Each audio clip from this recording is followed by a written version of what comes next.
Direct. Lights, camera, action. Okay guys, for today's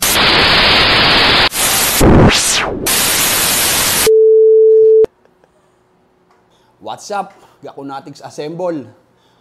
For this video, meron tayong one-on-one interview sa gumawa ng aking Gakunatics. Siya ang gumawa ng aking moniker na Gakunatics. The one and only, Sir Miko Halili, Throwback Edition. Jeremy, paano ka ba nagsimula sa basketball? Ano ba? Batang-bata ka pala, naglalaro ka na? Actually, sobrang late bloomer ko na mag-start ng basketball. Kasi nung elementary ako, ang laro ko talaga is baseball. Grade 5, grade 6 yan, baseball.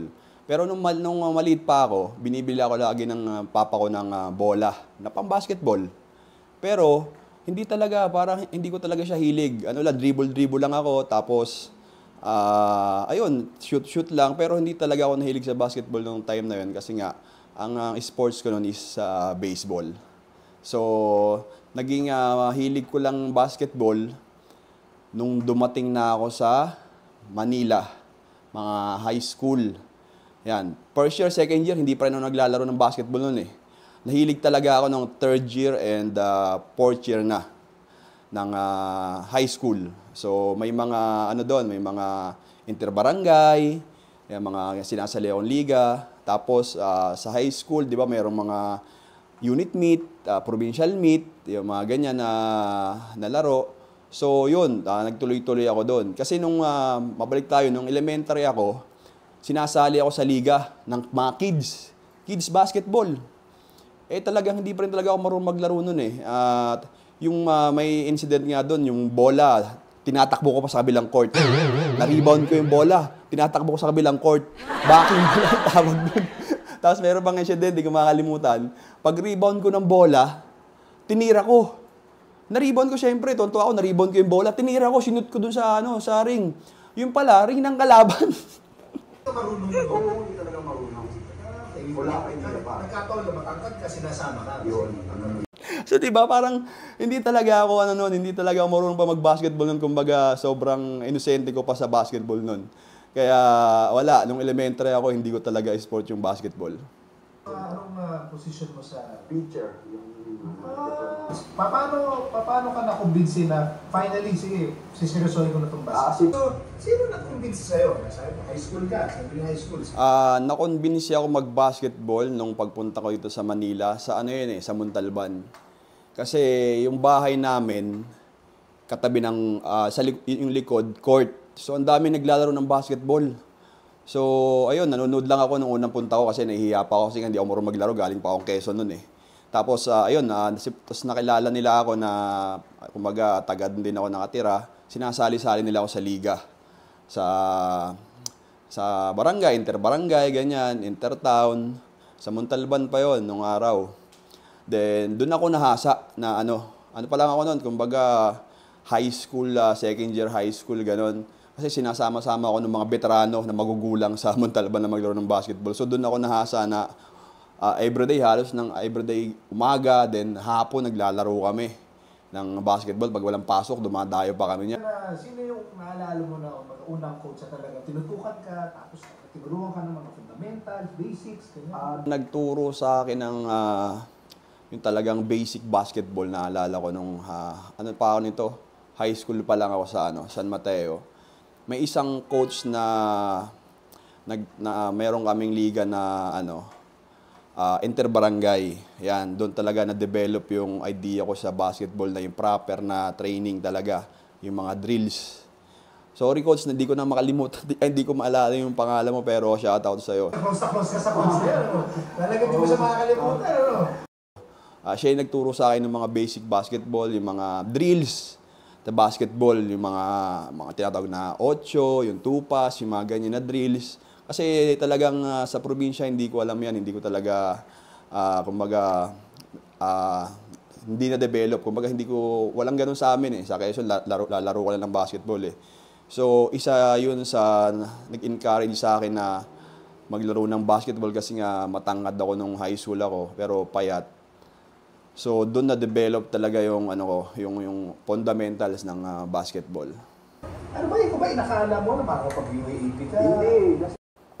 Nung time ko kasi, hindi ko talaga akalain maglalaro ko sa UAAP nung college. Pero may time kasi na nung nung high school kasi ako nung fourth year high school, naglaro ako sa palarong pambansa, Bacolod. Nakasama ko diyan nung high school selection yan from Istraa na lugar. So isa ako sa nakuha para mag-represent ng school namin sa palarong pambansa. Then may ano sa akin nun, may nag-alok sa akin nun na pumunta ako ng UE that time, University of the East. Pero ang problema, siyempre, probinsyano nga ako, taga Montalban ako, hindi ko alam kung saan yung UE. Yun yung nakakatawa. Tsaka, siyempre, nung time na yun, ulila na ako, wala na akong magulang, so wala akong makasama or pwede kong isama na papunta sana sa UE para mag-tryout ako doon. So, ayun, sayang kung siguro kung napag-UE ako nung that time, UAP, baka siguro, pero ayun nga, kasi nga, nung time na yun, wala nagsama sa akin na makapunta ng UE that time. Hindi ka ba nasindak nun? Siyempre, nung unang talagang practice ko sa Lasal na makasama sila, sobrang na culture shock talaga ako nun. Kasi from PUP nga, tas Lasal na yung pagpapracticean ko. Tapos siyempre, mga player doon, napapanood ko lang dati sa TV. Kaya natatanda ko nung araw, nung unang practice ko doon, nagpasama pa ako sa best friend ko, kay Coach Ricky Alcantara. Kasi nga nahihiya ako na mag-practice. Talagang iba siyempre, bagong team, tas UAAP. Talagang nahihiya ako nung una. Kasi mga napapanood ko lang sa TV yung mga player dati doon Ayun. Advice galing kay Coach Franz na hanggang ngayon, nasa PBA ka na, veterano ka na sa PBA, dala-dala mo pa rin siya. Yung advice sa akin ni Coach Franz nung nasa Lasal pa ako noon, kasi syempre, hindi naman ako star player unang-una sa Lasal. Lagi niya sinasabi sa akin din na ibigay ko lang lagi yung best ko. Yun nga, tiwala lang sa sarili. Unang-una yung disiplina. Kasi sabi niya, naalala ko noon na kung gusto mo mag-PBA, kailangan may disiplina ka sa sarili mo para tumagal ka sa karir mo. Yun, yun yung talagang hindi ko makakalimutan kay Coach Franz. Kasi isa rin siya sa nagbibigay sa akin ng chance na siyempre makalaro ng UAAP. Pinagkatiwala niya sa akin yun. And yung last year ko nga sa UAAP noon, ako pa yung ginawa niyang team captain. Siyempre nandun na sila Macardona noon, sila Joseph Yo. Pero sa akin niya pinagkatiwala na maging team captain nung Lasal that time. Hindi ba sabi mo minsan na kung wala ka, wala yung Sandy ko? Hindi mo sinabi. Dito lang ako. Ano ba what is your role? Anong papel mo sa Sandy? Maging better yung mga kampi ko sa practice. Kasi unang-una, ako siyempre, third group ako, second group, third group, role player lang ako. So, talagang I'll make sure na sa practice, talagang pinapahirapan ko yan. Sila James Yap, sila PJ Simon sa depensa. Kasi kami yung scouting ng team ng kalaban. So, ayun nga, every practice, yan yung role ko sa team. Talagang binibigay ko yung best ko na depensa. Sila James, sila PJ, mga big man, sila Ping. Ayan. So, para pagdating nila sa game, talagang kumbaga physikalan, adapt na nila yung laro. So, kaya tumagal din siguro ako sa PBA. So, ayun nga, alam ko yung role ko, yung binibigay sa akin ng role ni Coach Tim Cone. Kaya hindi rin siguro ako natanggal agad. Di ba? I understand na malapit ka kay James sa kay PJ, sa team. Sobra. Bakit kayo ang doon, mga BFF doon? Kung bakit kami ang BFF nila PJ and James. Unahin ko si James. Si James kasi nakasama ko na siya nung pa lang kami. RP Youth.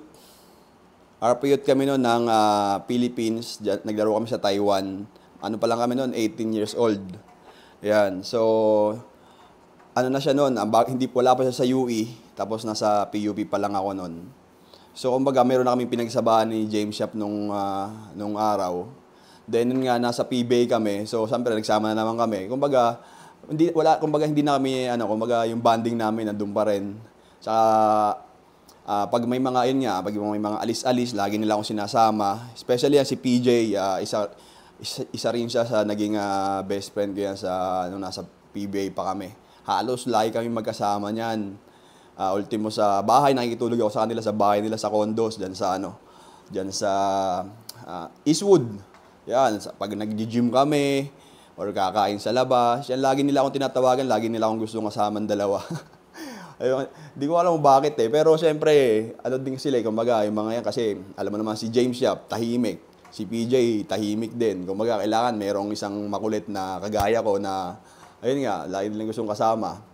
So, yun, parang doon nabuo yung namin yung, di man chemistry o talagang kahit sa loob ng court or sa So, hanggang ayun nga, hanggang nasa PBA ako, kami pa rin yung magkakasama. Ultimo sa practice, dinner, or sa out of town yan, naging close ko sila.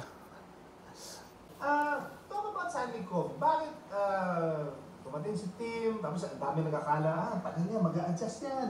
More than 1 year yan. Tapos nag-champion na kayo kagad. Tapos ngayon, ito na naman, title contender na naman kayo. Bakit, bakit malakas ang San Mig Coffee sa palagay mo? Nung pagdating ni Coach Tim Con sa amin, nung first year niya sa San Mig Coffee, kala rin namin talagang sobrang laki ng adjustment kasi panibagong sistema.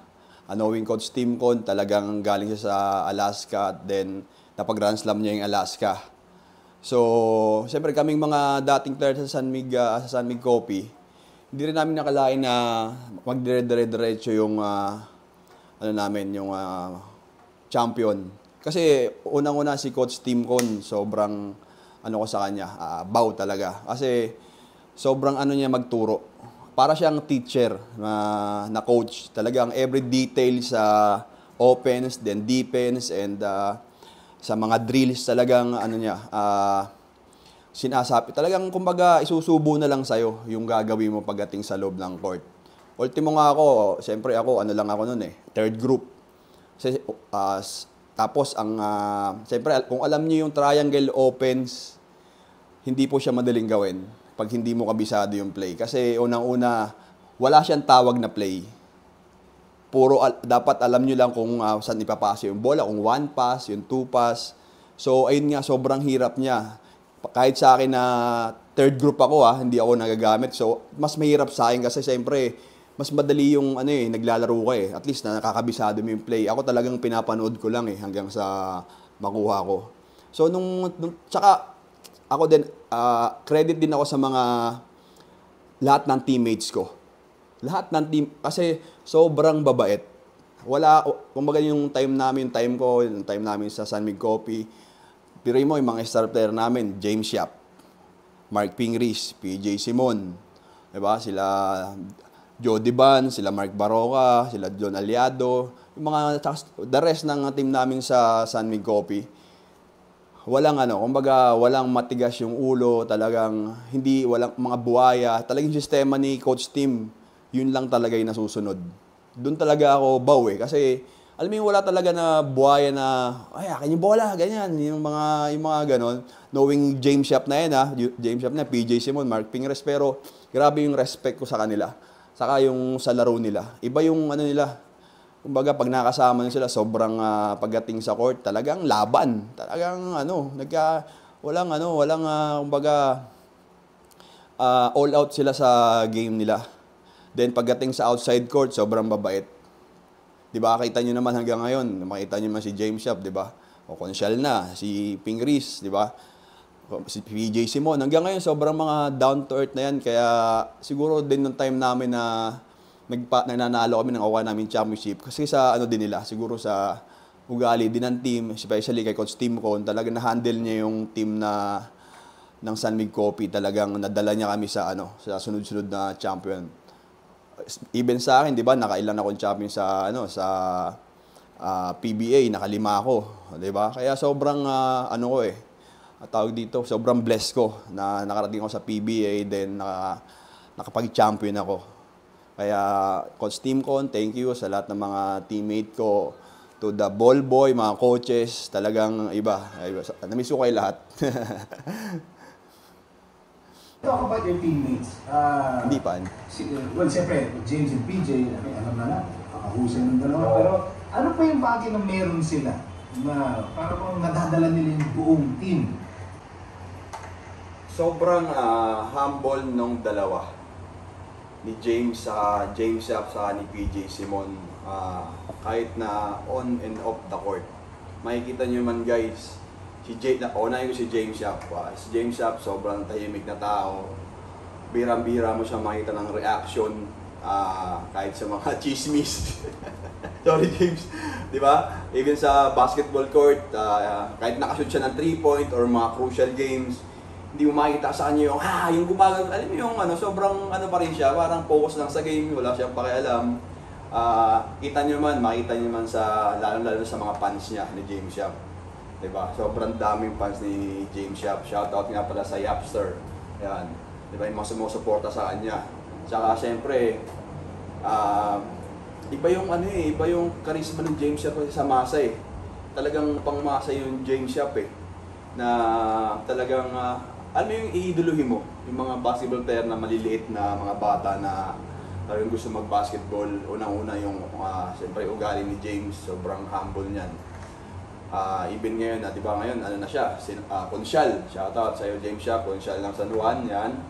Makita nyo naman, hanggang ngayon, naglilingkod pa siya sa kanyang mga kababayan dyan sa San Juan, di ba? So, si PJ naman, ganun din. Sobrang humble din ni PJ. Tahimik din siya. Pero makikita mo yung laro ni PJ. Hindi siya physical player, hindi siya, tawag dito, yung go-to guy namin. Pero makikita mo yung, matalino si PJ sa basketball. Talagang pinag-aaralan niya yung, unang-una yung moves niya, yung galaw ng kalaban, yung mga tira niya. Ganun si PJ eh. Hindi ka na dalhin sa mga physical games o mga banggaan na game na ganyan. Ang galing magbasa ng situation, yun si PJ. Kahit hindi mo siya bigyan ng play, nakakagawa siya ng move niya para sa sarili niya. Shoutout din sa Simonatics, yan. Tsaka silang dalawa kasi, sobrang sipag din kasi nila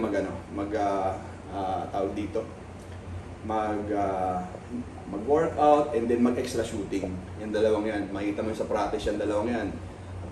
Before and after practice yan, nag-shooting pa sila.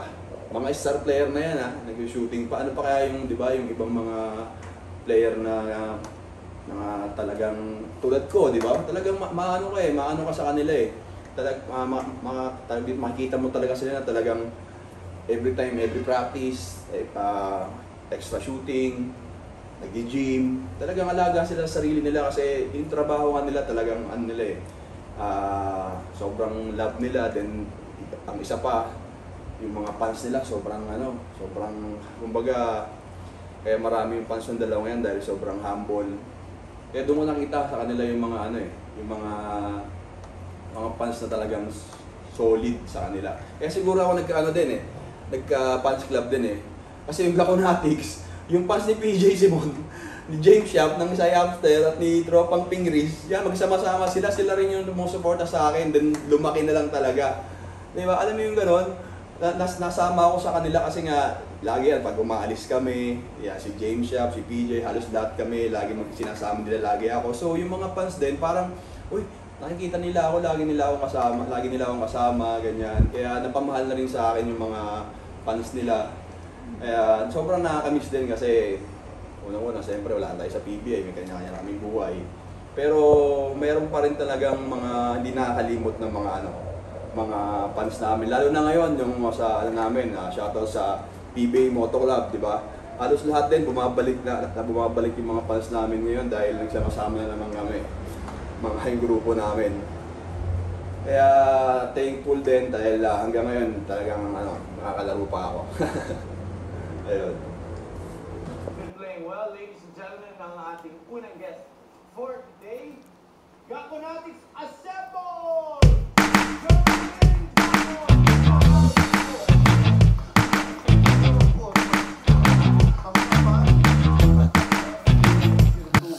Papakita natin, ha?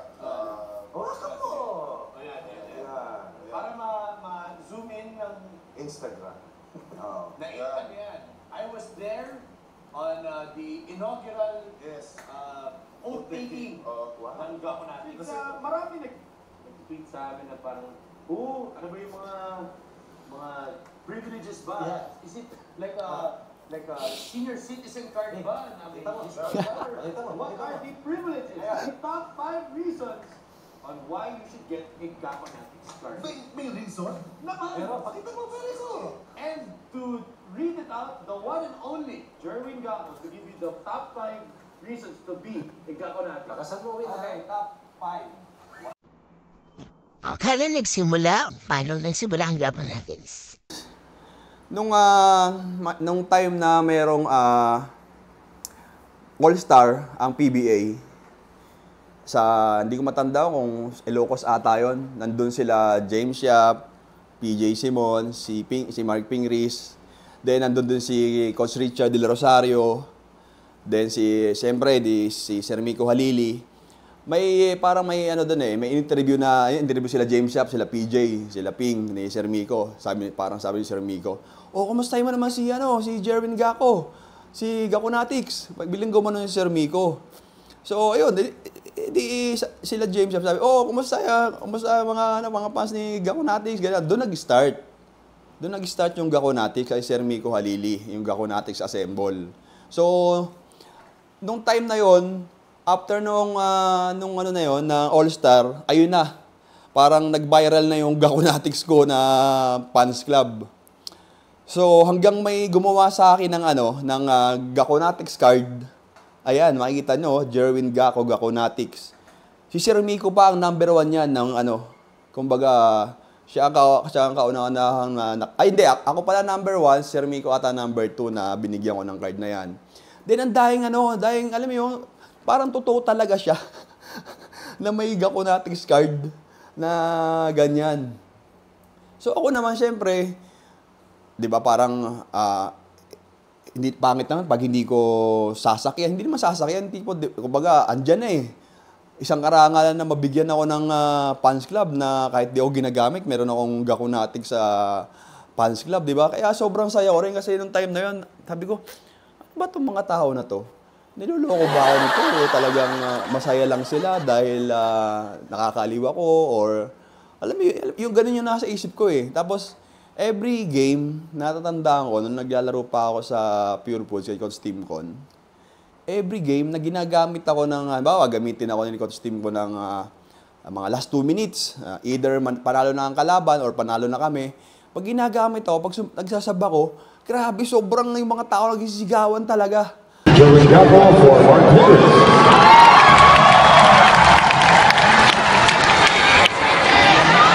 Kasi dinaig ko pa yung fans ni James Yap na yung mga fans ko, yung mga teammate ko. Talagang lahat sila, ultimo yung kalaban, talagang sumisigaw din yung mga tao doon na kalaban. Sabi ko, inisip ko talaga nun, kumbaga, niloloko ba ako itong mga to or natutuwa? Yun talaga, natutuwa sila sa akin. Pero inadapt ko na lang. Sa totoo lang kasi nga, siyempre, di ba, minsan ka lang nasa PBA, minsan ka lang magkaroon ng fans ng Gakonatics niya na fans club, di ba? Bakit pa nandito na ako sa PBA? Pero sobrang happy ko dahil nga nangyari yan kahit na hindi ako ginagamit nung time na yun sa PBA. Especially nung time ko kasama ko sila yung mga big three. James Yap, si PJ Simon, si Mark Pingris. So, grabe, iba yung atmosphere kasi nung time namin sa PBA. Nakwento ko lang, even sa practice namin, sobrang daming nanonood ng mga fans. Shoutout sa inyo, sobrang talagang kami, kumbaga, sinuportahan nyo kami during yung time namin sa PBA. Grabe sa practice, as in, may mga dalang may mga dalang pagkain sa amin, mga donuts, or kung ano-ano, yung mga fans nila James, nila Ping, nila PJ, yan, sobrang iba yung iba talaga yung charisma nila sa mga sa mga fans. Kasi unang-una nga sinabi ko sa inyo kanina na sobrang humble na ng mga yan.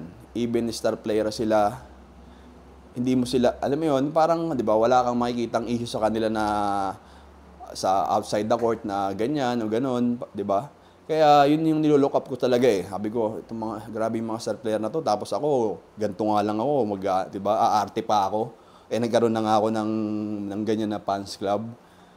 Kaya ano din talaga, nagpapasalamat din ako siyempre kay Sir Miko Halili.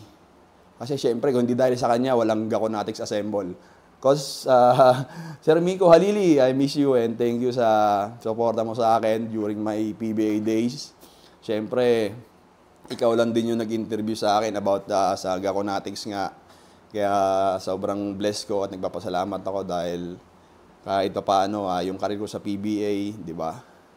Sobrang blessed ayun, sobrang blessed ko nga talaga. Then sa Pure Foods family, yan. Coaches to management, yan, sa mga players, ball boys, ayan, sobrang thankful ako na nakasama ko sila during nga sa PBA time ko. Kaya thank you sa inyong lahat. Maraming salamat sa suporta niyo sa akin hanggang ngayon. Siyempre, suportahan niyo rin yung aming PBA Moto Club. Yan, siyempre, ginawa naman namin yon dahil sa mga charity. Yan. Kaya thank you sa lahat ng sumusuporta ngayon sa PBA Moto Club. Yan, especially kay Mac Cardona, yan. Siyempre, isa rin yan sa kumbaga, kulang ang grupo, wala si Mac eh. Wala makulit. 'Di ba? So, ayun guys, thank you talaga sa lahat ng sumuporta sa aking YouTube channel din kay sa Gakonatics Assemble. Thank you sa inyo at siyempre na-appreciate ko lahat ng nagbabasa rin ako ng mga comment sa YouTube ko. Sobrang thank you dahil na-appreciate niyo yung ginagawa ko. Kahit na, 'di ba, ganito lang, kwentuhan lang. Shinare ko lang sa inyo kung paano nagsimula yung career ko sa basketball. From PUP to PBA at kung paano nagsimula ang Gakonatics Assemble. Yan, kung sino gumawa ng aking moniker. Yan, shinare ko sa inyo para siyempre alam nyo din kung saan ako nanggaling, di ba? So maraming salamat sa suporta nyo sa akin, sa Gakonatics Assemble, sa YouTube. Thank you guys. Sana huwag kayong magkalimutang suportahan yung aking YouTube. Please like, subscribe, and comment, ha? Para may idea din ako kung ano yung gusto niyo pang i-content ko. Maraming salamat.